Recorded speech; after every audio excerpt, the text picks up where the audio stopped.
우리는 지금 다시 오실 주님을 기다리며 살아가고 있습니다. 그 기다림은 막연하게 시간이 와서 기다리는 그런 기다림이 아니라 적극적인 기다림이 되어야 합니다.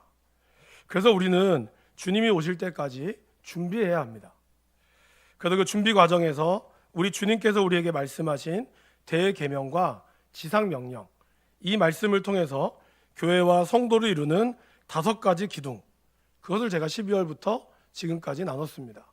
그 중에서 우리가 4가지의 기둥을 나눴고 오늘이 이제 마지막 하나가 남았습니다. 먼저 우리가 이 4가지의 기둥을 다시 한번 좀 살펴보기를 원합니다. 예수님께서 가장 중요하고 큰 명령을 우리에게 말씀하셨죠. 우리가 그거를 대계명이라고 합니다. 마태복음 22장 37절에서 40절의 말씀을 우리 같이 화면을 통해서 같이 한번 읽어보겠습니다. 예수께서 이르시되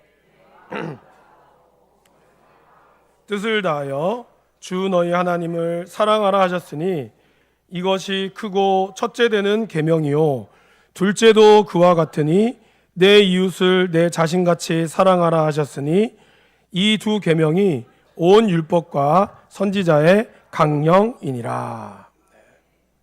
그래서 마음을 다하고 목숨을 다하고 뜻을 다하여 하나님을 사랑하는 것이 바로 예배라고 할 수 있었고, 그리고 2번째 내 이웃을 내 자신같이 사랑하라 하는 것이 이웃을 향한 우리의 사랑의 섬김, 바로 사역과 봉사라고 말씀을 드렸습니다.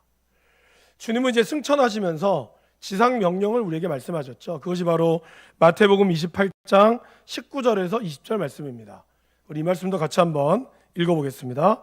그러므로 너희는 가서 모든 민족을 제자로 삼아 아버지와 아들과 성령의 이름으로 세례를 베풀고 내가 너희에게 분부한 모든 것을 가르쳐 지키게 하라. 볼지어다 내가 세상 끝날까지 너희와 항상 함께 있으리라 하시니라. 모든 민족을 제자로 삼는 것이 바로 이 사명이죠. 바로 선교와 전도의 사명과 그리고 아버지와 아들과 성령의 이름으로 세례를 베푸는 교제, 우리가 믿음 안에서 서로 교제하는 것과 그리고 주 예수님께서 우리에게 분부한 모든 것을 가르쳐 지키는 것, 그것이 바로 양육이라고 할 수가 있습니다. 그래서 앞에 2개의 기둥, 뒤에 3개의 기둥, 총 5개의 기둥을 우리는 도표로 그려보면 이렇게 나와 있습니다. 그림 한번 그려줄까요? 바로 하나님의 계명과 그 계명을 우리가 기둥으로 잘 세워서 그 위에 우리의 삶과 헌신을 드릴 때 하나님께 영광이 되는 것입니다. 저와 여러분들이 이러한 5가지의 모습, 또 우리 화면을 여러분들 왼쪽에 보시면은 우리의 이 현수막에 나와 있는 바로 5가지, 예배와 사역과 교제, 훈련, 사명, 이것을 우리가 우리의 성도님의 가장 기둥으로 잘 삼고 또 1년 또 여러분의 평생을 여호와께도 경영하시는 교회로 세워갈 수 있기를 간절히 바랍니다. 이제 오늘은 마지막인 이 양육에 대해서 함께 나눠볼까 합니다. 제가 이제 개인적으로 목회를 하면서 안타까웠던 사실 중에 하나는, 저는 이제 영유치부부터 또 청년부까지 모든 부서를 다 해봤고 또 이제 목사가 돼서는 이제 주로 장년 부서를 맡았습니다. 근데 부서 보면서 제가 많이 이제 안타까웠던 게 뭐냐면 영유아유치부들이랑 또 초등부 그리고 청소년부, 청년부 때 하나님을 만난 아이들은 매 주마다 하나님의 말씀을 듣고 또 공과 공부 시간이라는 것이 있어요. 공과 공부 시간을 통해서 20분 내지 30분 좀 길게는 1시간 정도 하나님의 말씀을 또 배웁니다. 또 사실 그것도 좀 부족하죠. 그래서 뭘 하죠? 1년에 1차례 내지 2차례 수련회를 합니다. 이번에 우리 중고등부 아이들이 또 백스코에서 정말 귀한 선교사님들과 목사님의 말씀을 들으며 도전을 받았고, 또 어제도 청년부가 수련회를 통해서 하나님의 은혜를 받았습니다. 이제 또 2월 달에는 우리 초등부가 또 수련회를 준비하고 있습니다. 그러니까 이런 수련회를 왜 할까요, 여러분? 물론 매주마다 귀한 말씀을 듣지만 교육학적으로 봤을 때 이런 수련회를 통하여 하나님을 만나는 과정이 아이들의 삶에 굉장한 영향력을 미친다는 겁니다. 그래서 저희 교회도 또 대부분의 교회가 예산의 50% 이상을 그 2박 3일 또는 3박 4일 그거에 다 쏟아붓는 거예요. 어떻게 보면은 왜 이렇게 많이 붓냐? 다른 데도 투입해야지 라고 할지 모르지만 그때 하나님을 만나는 그 경험이 가장 중요한 것이 어떤 그 통계적으로도 나와 있고, 저도 사실 개인적으로 하나님을 만난 가장 강렬한 체험은 중학교 1학년 때와 중학교 3학년 때, 그리고 고등학교 3학년 때 하나님을 만났던 수련회, 그 경험이 또 저에게 있기 때문에 제가 여러 가지 많은 방황 속에서도 하나님을 붙잡을 수 있었다는 것입니다. 근데 이제 문제는 장년들은 그렇지 않다는 거죠. 여기 계신 분들 중에 아마 어릴 때부터 하나님을 믿었던 분들은 그래도 중고등학교 때, 청년부 때 이런 수련회를 통해서 하나님을 만난 경험이 있기 때문에 나이가 들으셔도 잘 흔들리지 않는, 아니면 좀 힘들어도 그때의 그 기억들이 나를 붙들고 있는 거죠. 그런데 20대 예수를 만났다거나 아니면 30대, 40대, 50대의 전도가 되어서 오신 분들은 그런 기회들이 잘 없잖아요.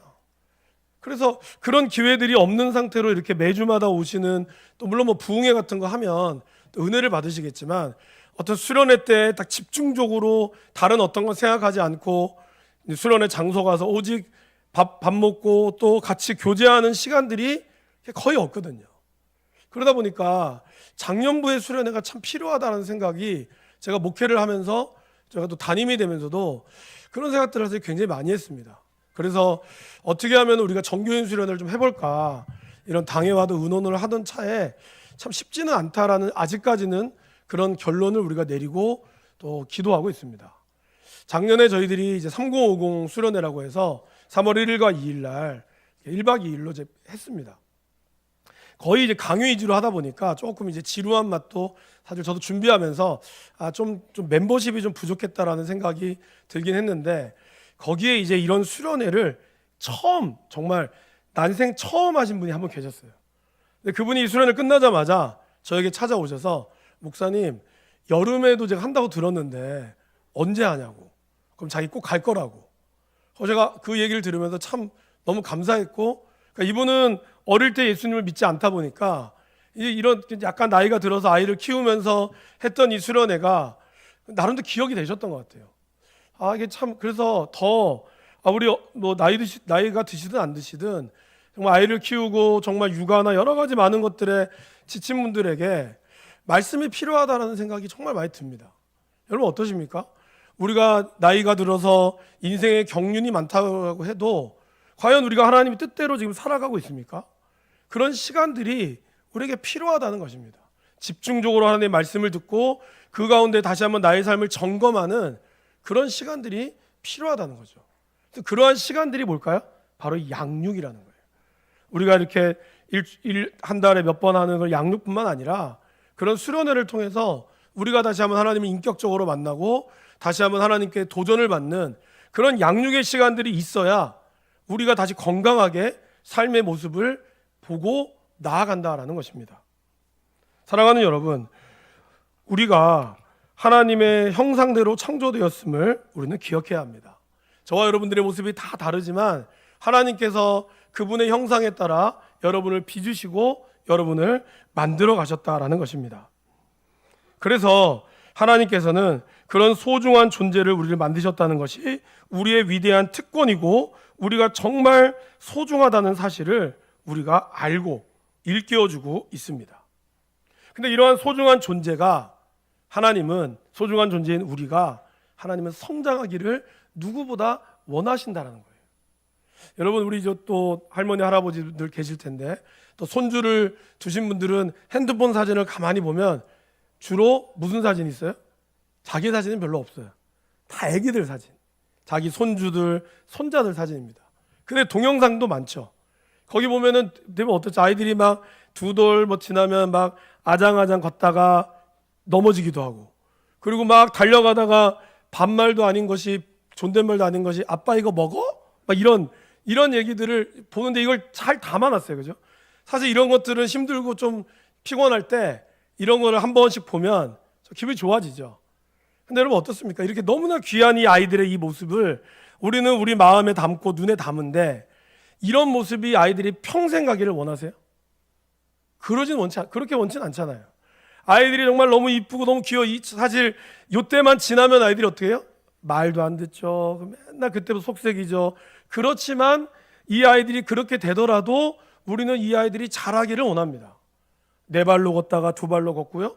그러다가 뛰고 달리고 학교를 가고 또 그러다 연애도 하고 또 결혼도 하게 되고 또 아이도 낳게 되고 어쨌든 이런 여러 가지 과정들을 통하여 내가 내 배에서 난 아이가 정말 어른이 되어가는 것을 모든 부모님들은 꿈꿉니다.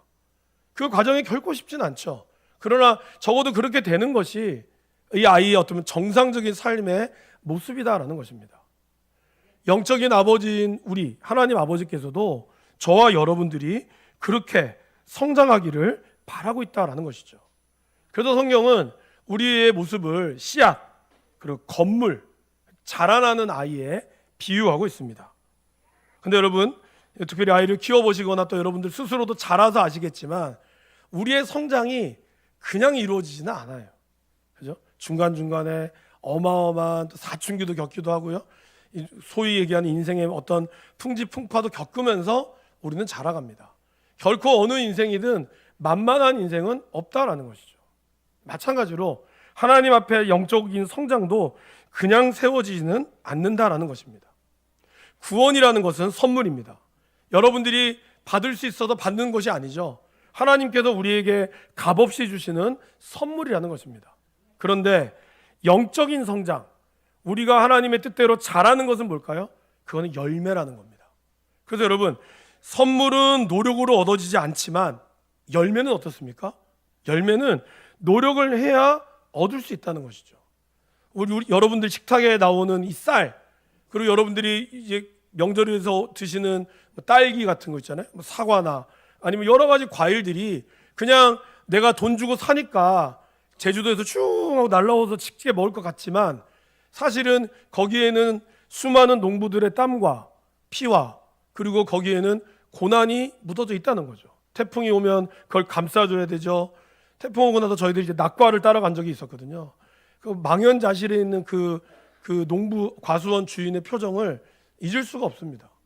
그만큼 봄부터 공들여서 했던 이 모든 과일들이 무너져 내리고 이제는 더 이상 상품으로서의 가치가 떨어지는 그것을 바라보는 그분들의 마음이 어떠할까요? 그것을 우리는 그냥 쉽게 먹지만 결코 쉬운 것이 아니죠. 여기서 다 월급 받고 계시는 분들도 아시겠지만 내가 한 달에 뭐 200이든 300이든 100만 원이든 그걸 그냥 줍니까? 회사에서 한 달 동안 시컷 놀았는데 너 그냥 가져라 이렇게 합니까? 그렇게 하지 않습니다. 그들의 피와 땀이 묻어져 있다라는 것이죠. 이처럼 우리가 영적으로 성장하는 열매도 그냥 교회를 다니면 저절로 맺어지는 열매가 아니라는 것이죠. 그 과정은 노력이 필요하고 그리고 그러한 노력을 우리가 알기 위해서는 뭐가 필요할까요? 바로 양육이라는 과정이 필요하다라는 것입니다. 오늘 사도 바울은 2장 12절에 이렇게 시작하죠. 그러므로 나의 사랑하는 자들아. 그래서 그러므로는 무슨 뜻일까요, 여러분? 그러므로는 앞에 말을 받는 것이죠. 그럼 2장 1절에서 11절까지의 내용, 그 내용은 바로 예수 그리스도의 성육신 사건, 하나님이신 그분이 인간으로 오신 성육신 사건과 그리고 낮아지고 비워주신 주님, 하나님이시지만 하나님과 동등됨으로 여기지 않고 오히려 자기를 비워서 종처럼 살다가 하나님의 뜻 가운데 십자가의 비참한 죽음을 맞으신 그 주님, 그 주님께서 하나님께서 그 아들 되신 예수 그리스도를 다시 부활하게 하심으로 모든 이름 위에 뛰어난 이름을 주셔서 모든 만물이 그 앞에 엎드리게 했던, 그리고 그 마음, 예수님이 오셨던 그 마음이 바로 그러므로 우리도 이러한 마음을 가져야 한다고. 근데 그러면서 바울이 그다음 뭐라 그러죠? 두렵고 떨림으로 구원을 이루어야 한다라고 말씀하고 있다라는 것입니다. 여기도 우리가 이렇게 생각해 볼 수 있죠. 아니 목사님, 예수 믿으면 구원받는 거 아니에요? 지금 이 빌립보 교회잖아요, 그죠? 안 믿는 사람에게 빌립보서를 쓴 게 아니라 빌립보 교회의 교인들에게 쓴 거거든요. 그럼 이미 이들은 예수님을 믿은 사람들이에요. 그럼 믿은 사람들한테 또 무슨 구원을 받으라고 얘기합니까? 말이 안 되지 않습니까? 여러분들 그렇게 들었잖아요. 예수를 믿으면 구원을 받습니다. 아멘. 그럼 이미 우리는 예수님을 믿는 우리 모두는 천국에 가는 것이죠. 그런데 왜 바울은 오늘 또 한 번 구원을 이루라는 말을 했을까요? 여기서 신학적으로 구원에 대한 이중적인 메시지가 있다는 것을 우리는 기억해야 합니다.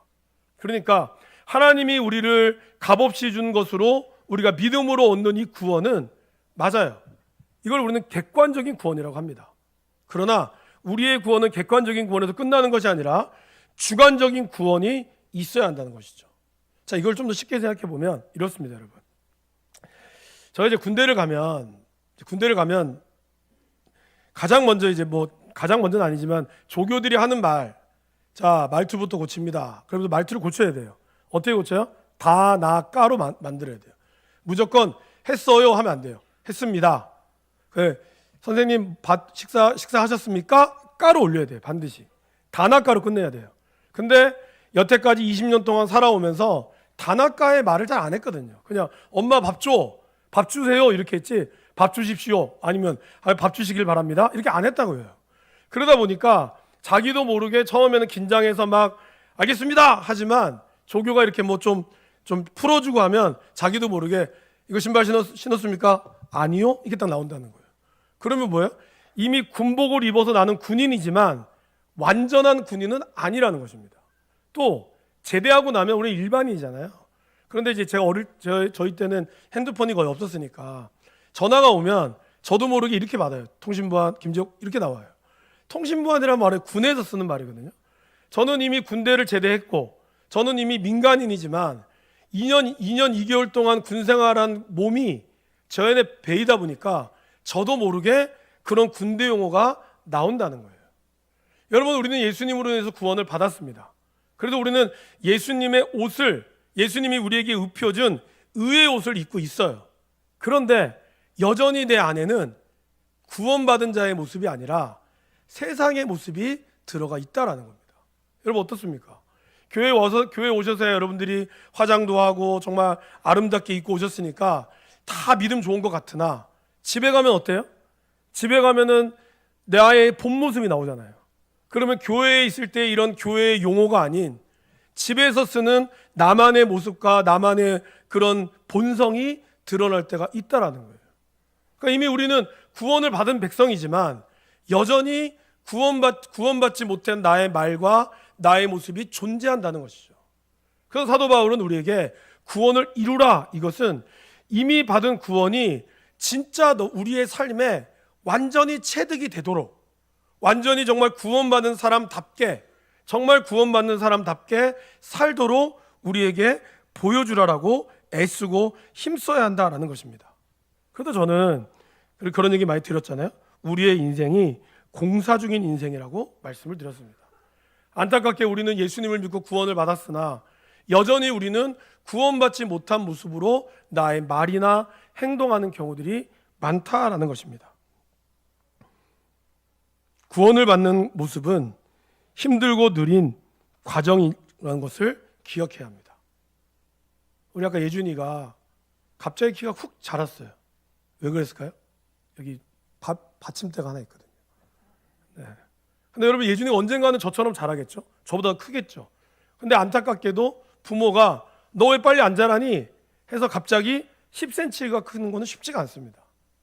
마찬가지로 저와 여러분들이 갑자기 예수님을 믿고 성인군자가 될 수는 없다는 뜻이에요. 여전히 우리 안에 우리의 죄성과 우리의 말투와 우리의 연약함이 있다라는 것이죠. 이러한 과정들을 우리는 양육을 통해서 계속해서 우리 자신을 죽이고 하나님이 드러나도록 해야 한다라는 것입니다. 사도 바울은 오늘 로마서 12장에서 우리에게 이렇게 말씀하고 있습니다. 우리 같이 한번 읽어보겠습니다. 너희는 이 세대를 본받지 말고 오직 마음을 새롭게 함으로 하나님의 선하시고 온전하신 뜻이 무엇인지 분별하도록 가라. 그러니까 우리는 분별을 해야 한다는 겁니다. 어떤 것이 진짜인지 가짜인지. 여러분, 우리는 아이들은 분별하지 못한 걸 어른들은 분별하죠. 그런데 요즘에는 어른들도 쉽게 분별하지 못하는 보이스피싱 같은 것이 있죠. 그러니까 정말 세상은 점점 분별하지 못하도록 만든다는 거예요. 그러게 하나님의 말씀 안에서도 우리가 분별을 하려면 우리가 배우고 알아가야 한다는 것입니다. 하나님은 우리가 무엇을 하는지보다 어떤 사람인지에 대해서 관심을 두고 있다는 것입니다. 그러게 우리는 하나님이 기뻐하시는 사람, 하나님의 성품에 맞는 사람을 우리가 나가야 한다는 것이죠. 그래서 이 시대를 본받지 않기 위해서 우리는 무엇보다 성령의 도우심이 전적으로 필요합니다. 아무리 많은 지식을 하고 아무리 많은 신학적 지식을 가졌다고 해서 세상에 분별할 수 있는 것이 아니에요. 무엇보다 성령의 도우심이 전적으로 필요하고, 그리고 하나님께서는 그러한 성령을 우리에게 주셨을 뿐만 아니라 저와 여러분들에게 이러한 성경 말씀, 하나님의 말씀을 주셔서 이 말씀을 읽고 묵상할 때 우리가 이 땅에서 분별하며 잘 자랄 수 있도록 해 주셨습니다. 그래서 우리는 말씀을 듣고 읽고 그 말씀을 말씀으로 양육을 받아야 한다는 것입니다. 근데 안타깝게도 많은 사람들이 나이는 들어가고 있지만 성장하지 않고 있다는 것이죠. 그림을 하나 보여줄까요? 우리가 처음에 태어나면 이제 저런 모습이죠. 그죠? 우리 저 유중이 같은 저렇게 아빠를 부르잖아요. 너무 귀여워요. 근데 여러분, 이렇게 세상에 시간이 흘러갔어요. 어떻게 변할까요? 네, 저렇게 변한다는 거예요. 근데 이게 누구의 모습인지 아세요? 이게 믿는 사람의 모습이라는 거예요. 여전히 나이가 들어서 신앙생활을 20년, 30년 했지만 여전히 나는 젖밖에 못 먹어요. 딱딱한 걸 먹을 수 있는 이가 없어요. 딱딱한 걸 먹을 수 있는 것이 없어요. 그러니까 늘 교회 오면 서운하고, 늘 교회 오면 섭섭마귀가 나를 괴롭히고, 늘 교회 오면 나는 여전히 불만과 불평이 가득한 거죠. 아이들처럼 다고다고. 여러분, 이러한 모습이 우리 가운데 여전히 있다라는 거예요. 왜 그럴까요? 시간은 흐릅니다. 그죠? 시간은 흘러서 우리는 자라요. 가만히 있어도 우린 자랍니다. 가만히 있어도 그냥 먹으면 자라요. 그러나 그 자라는 그 시간 속에 우리가 정말 하나님의 뜻을 깨닫고 이 시간들을 잡아야 한다는 것이죠. 제가 그런 얘기 드렸죠, 여러분. 크로노스라고 하는 일반적인 시간 가운데 우리가 잡고 있는 카이로스라고 하는 시간이 필요하다고. 우리 학생들 많이 있는데, 여러분, 공부 잘하는 아이들의 특징은 뭔지 아십니까? 공부 잘하는 아이들은 선생님이 그 아이한테만 특별히 문제를 가르쳐주진 않아요. 그죠? 모든 아이들이 수업 시간에 다 선생님의 설명을 듣습니다. 그런데 공부를 못한 아이들은 끝나고 나면 뭘 들었는지 몰라요. 왜? 그냥 들었거든. 그냥 그 45분, 50분의 시간을 그냥 흘려보낸 거예요. 근데 공부 잘하는 애들은 어떻게 해요? 이 시간 속에 자기의 문제를 잡습니다. 그러니까 잡는 의도적인 모습이 있다는 거죠. 여러분, 왜 우리가 아이들한테 자꾸 밥 먹을 때 핸드폰 보여주라는 말을 왜 보여주지 말라는 말을 하는지 아십니까? 애들은 핸드폰을 봐도 밥은 먹습니다. 그러니까 우리 잘하는 것 같죠. 그러나 영양학자들의 말에 의하면 이 아이들이 밥 먹는 걸 인식하지 못하고 없기 때문에 겉으로는 잘하는 것처럼 보이지만 실제로는 이 아이의 영양분이 제대로 들어가지 못한다는 거예요. 먹을 때는 먹는 거에 집중을 해야 한다는 거예요. 내가 먹고 있는 게 쌀인지 똥인지 된장인지 구분을 하면서 먹어야 이 아이의 뇌 속에 내가 지금 이걸 먹는데 다네?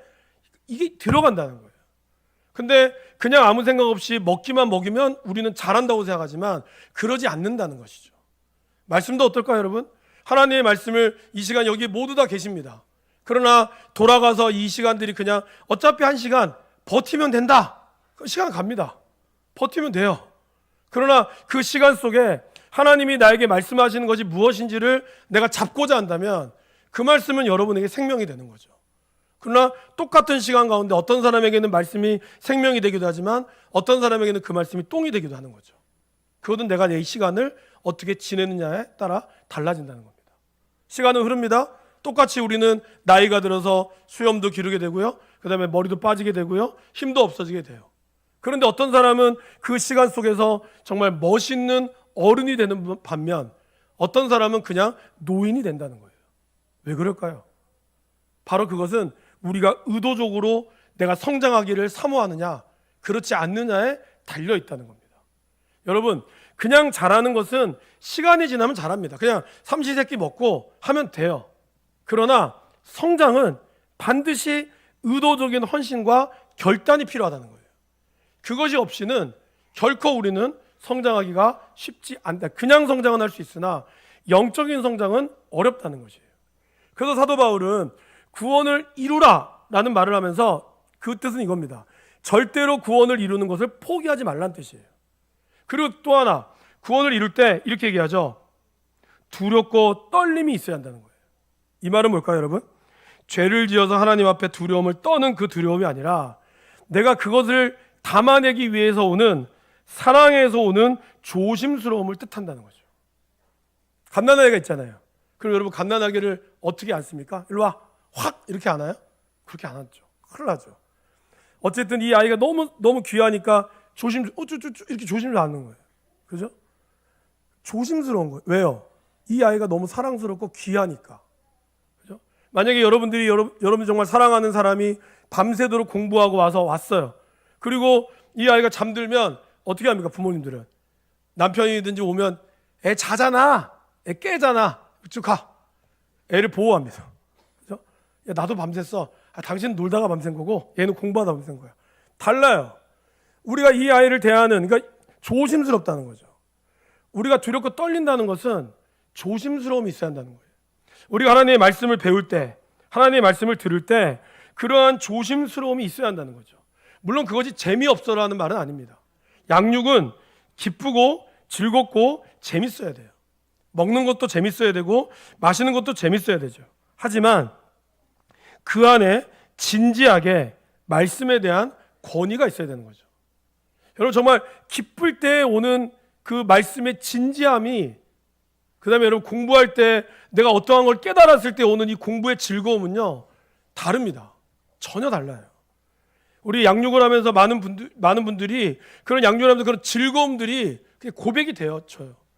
구약 파노라마 하면서 이 모션을 하는 것이 웃기거든요 사실은. 근데 그것이 재밌는 거예요. 재밌는데 말씀을 읽으니까 도움이 되는 거예요. 그러니까 또 사모하게 되는 거죠. 그러니까 이제 제가 전체만 파노라마 했다가 올해 빠르면 상반기 아니면 늦으면 하반기에 책별 성경부를 들어가려고 하거든요. 그럼 그거에 대한 사모함이 되는 거예요. 이전에는 말씀 보는 게 그냥 읽으면 맨날 잠만 왔는데 다른 거예요. 그 즐거움이 다른 거죠. 여러분 양육은 즐거워야 되지만 그러나 또 그 말씀이 주시는 그 권위 앞에 두려움과 있어야 되고 떨림이 있어야 돼요. 그 말씀을 읽을 때 은혜가 되어지면 여기에 그 닭살이 확 도는 거 경험해 보셨습니까? 이 말씀이 나에게 왔을 때 닭살이 확 돋아요. 정말 그렇단 말이야? 전 사실 이번 주 그런 일을 몇 번 경험을 했거든요. 하나님께서 역사하시는 거 느껴지는 거죠. 그런 두렵고 떨림이 있을 때 우리 가운데 성장이 있다라는 겁니다. 그리고 바울은 이렇게 얘기합니다. 너희가 나 있을 때뿐이 아니라 더욱 지금 나 없을 때에도 항상 복종하여. 이것은 양육의 자세와 태도를 말하죠. 사람을 너무 의식하지 말고 하나님 앞에서 언제나 구원을 이루기 위해 말씀을 배우고 기도하고 봉사와 선교와 예배의 자리로 나아가기를 권면한다는 거죠. 근데 여러분 사실 우리는 의식을 안 할 수가 없습니다. 여러분 제가 항상 이 앞에 서면 두 가지 기도를 합니다. 첫 번째는 하나님 나의 이 목소리로 인해 성도들이 시험에 들지 않도록 항상 기도합니다. 지금은 오늘 장정익 씨 안 오셨는데 집사님이 계시면 제 음악 찬양할 때 마이크가 꺼지거든요. 여러분 아세요? 그럼 집사님이 찬양을 하시니까 괜찮은데 오늘같이 이제 안 계실 경우에 저 혼자 하잖아요. 그럼 이 삑사리가 난단 말이죠. 높이 올라가면. 그럼 성도님들이 막 눈 감고 은혜 가운데 하다가 제가 갑자기 이렇게 하면 웃음이 나오잖아요. 그럼 은혜가 떨어진다고. 저는 그게 좀 걱정되는 거예요. 그리고 이제 또 하나 이 머리. 많은 분들이 저희 머리에 대해서 굉장히 관심이 많으신데 여러분 제가 이 머리를 저희 아내랑 30분 이상을 관리합니다. 왜요? 제가 여러분들 의식하지 않을 거면은 그냥 머리 감고 대충 바르고 오면 되고 그러면 머리 이렇게 내리면 됩니다. 근데 그게 안 되거든요. 적어도 공적인 자리에 섰을 때 어쨌든 최대한 그래도 할 수 있는 예의 있는 모습을 하는 것을 의식 안 할 수가 없다는 거죠. 여러분들이 신앙생활 하면서 의식을 전혀 안 하기는 쉽진 않아요. 그러나 우리가 진짜 의식해야 될 분이 누군가는 잊지 말아야 한다는 거죠. 누굴까요? 하나님 앞이라는 거예요.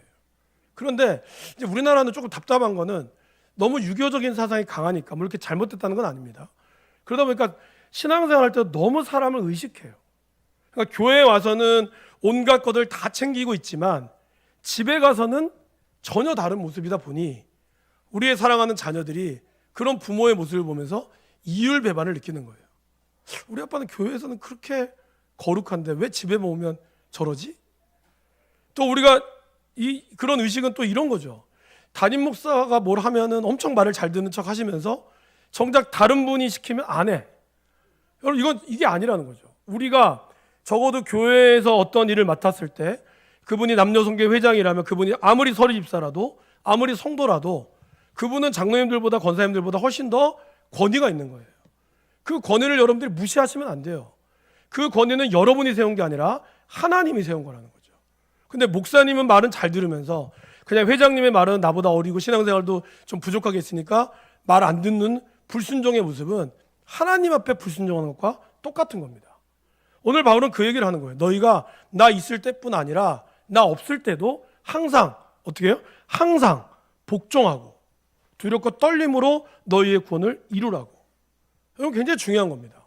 우리가 하나님 앞에 섰을 때 하나님 앞에 나보다 좀 기가 세고 뭔가 믿음이 좋아 보이는 사람 앞에서는 내가 순종하는 척 하면서 나보다 믿음이 약한 사람한테는 에이, 저 사람은 나보다 믿음도 약한데 나보다 신앙생활도 오래 안 했는데 그러면서 내가 복종하지 못한다면 그것이 남편이 됐든 아내가 되었든 마찬가지라는 거예요. 특별히 아내가 신앙생활 오래 해서 남편을 전도했어요. 남편의 믿음이 시원치 않죠. 그래도 여러분 순종하셔야 됩니다. 그게 중요한 거예요. 그러니까 우리 스스로가 자꾸 잣대를 대가지고 누구에게는 순종하고 누구에게는 불순종하는 이러한 모습이 하나님 앞에 봤을 때는 다 똑같다는 거죠. 솔직히 하나님 앞에 서면 여러분이나 나나 도친 개찐입니다. 다를 바 없어요. 근데 우리도 모르게 이 땅에서 오다 보니까 내가 가지고 있는 직분이 내가 가지고 있는 신앙의 연륜이 마치 대단히 믿음이 좋은 것처럼 우리가 스스로 그래서 다른 사람의 눈만을 의식하고 하나님의 눈은 무시한다는 거죠. 바울은 그걸 얘기하고 있어요. 너희가 내가 있을 때나 없을 때나 언제나 하나님 앞에 서 있다는 것을 잊지 말라. 그러기에 어떠한 것이든 하나님이 세우신 권위 앞에 복종해야 한다고. 그것이 부목사님이 됐든 전도사님이 됐든 나이가 어리든 나이가 많든 이게 중요한 거죠. 그런 모습으로 우리가 나아갈 때 저와 여러분들의 열매가 맺히게 된다는 겁니다. 그리고 또한 하나님의 일은 담임 목사님이 하는 게 아니라 결국 모든 성도들이 하시는 거죠. 제가 여러분들을 양육하면 여러분들은 그 양육을 통해서 세상에 나가서 1대1도 하고 여러분들이 배운 것들을 같이 나누면서 해야 우리가 더욱더 성장할 수 있게 되는 거예요. 배우고 그냥 그치고 수료증만 따는 것으로 끝난다면 그거는 진정한 성장이 아니죠. 여러분 대학 자격증 따고 있으면 뭐합니까? 자격증 따서 직장에 취업을 하든 뭘 해야 그것이 성장하지 않아요? 자격증 따면 그것으로부터 시작이지 그게 끝이 아니거든요. 우리가 배운 이 것들이 바로 그러한 모습 가운데 이끌어 간다는 겁니다. 감사한 사실은 하나님께서 우리 안에 이미 행하고 계신다고 약속하고 있어요. 13절 볼까요?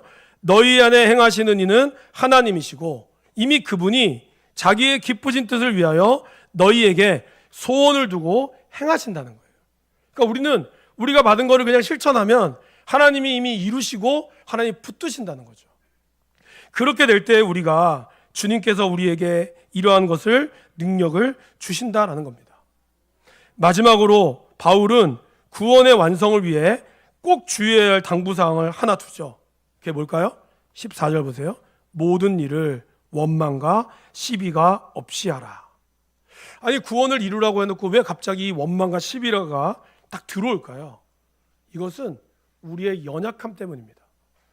여러분 이스라엘을 한번 좀 돌아볼까요? 이스라엘 역사를 보면 하나님이 이스라엘을 구원하시고 그들을 광야로부터 그러니까 애굽에서부터 탈출시켰습니다. 그죠? 그리고 탈출시켰을 때 애굽의 군사들이 최정예 군대가 홍해 앞까지 찾아왔어요. 하나님은 그 홍해 앞에서 바다를 가르셨습니다. 마른 땅을 건너가게 하셨어요. 그리고 그들의 눈앞에서 그 최정예인 애굽의 병사들이 다 홍해 바다에 몰살시키도록 하나님은 보셨습니다. 그 어마어마한 일들을 그들은 경험해서 출애굽기 15장에 하나님을 찬양하죠. 근데 여러분 찬양하고 나서 바로 그 다음 절 어떤 일을 하는지 아십니까? 그가 갔던 물이 쓴물이 나오니까 바로 하나님을 원망했어요. 시내산에 도착했습니다. 11개월 동안 그들은 수련회를 했어요.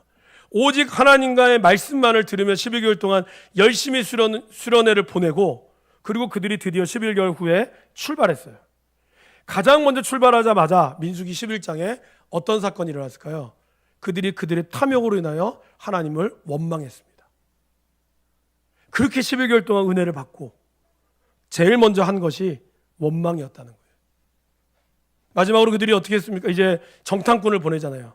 12명의 정탐꾼을 보냅니다. 가장 믿음이 좋은, 그냥 보내진 않았을 거 아니에요. 가장 믿음이 좋은 12명의 정탐꾼을 보냈어요. 근데 그 중에서 10명은 저 땅은 못 갑니다. 저기는 메뚜기, 우리가 가면 우리 메뚜기의 먹이가 될 뿐입니다. 그들의 그 말에 순식간에 60만 명이나 되는 그 수많은 사람들이 통곡하기 시작했고 원망하기 시작했고 그리고 모세를 죽이려고 했어요. 왜 그럴까요, 여러분? 인간의 마음이 그렇게 연약하다는 겁니다. 아무리 구원받고 하나님 앞에 아무리 말씀에 서도 우리 가운데는 늘 시비와 원망이 우리 가운데 있다라는 거죠. 시비의 밑바닥에는 원망의 마음이 있고 교만한 마음이 있었다는 겁니다. 그리고 죄는 자기가 질러놓고 사람들은 다른 사람을 오히려 원망하죠. 제가 시켜서 이렇게 됐다고. 아담과 하와를 보십시오. 그렇게 죽고 못 살았어요. 너는 내 뼈 중에 뼈다 살 중에 살이다 했어요. 선악과를 딱 따먹자마자 아담이 가장 먼저 뭐라 그러죠? 당신이 나에게 준 그 여자. 제가 가끔 말씀드리죠. 님이라는 글자에 뭐 붙이면요? 점 하나 딱 붙이면 남이 되고 놈이 되는 거예요. 점 더 붙이면 니은 니은 여 니은이 되는 거예요. 그러니까 죄라고 하는 점이 딱 붙잖아요. 그러면 님이 남이 되고 그래서 아담이 딱 그러죠. 당신은 하나님이거든요. 당신이 나에게 준 그 여자, 내 여자도 아니에요. 그 여자가 줘서 나는 먹었다고 변명하죠. 하와 또한 뱀이 나를 꼬셔서 먹었다고. 죄가 딱 들어가면 우리는 그렇게 나아가는 거예요. 여러분 선교 지역에 가면 저희는 사실 이번 선교 정말 은혜 가운데 갔지만 선교 지역에 가면 수많은 분란과 분쟁이 일어납니다. 많은 선교팀들이 선교하다가 서로 싸워가지고 오는 경우들도 많아요. 그들이 그렇게 준비했지만 사단의 역사가 일어나는 거죠. 사실 저희도 선교 가기 전날 한 분이 응급실에 가셨거든요. 가니 못 가니 할 정도로 너무 힘든 상황이 있었어요. 근데 갔는데 말짱해요. 너무 감사하게. 하나님께서 여러 가지 많은 일들을 준다는. 근데 그것이 우리가 말씀 가운데 서 있으면 분별할 수가 있어요.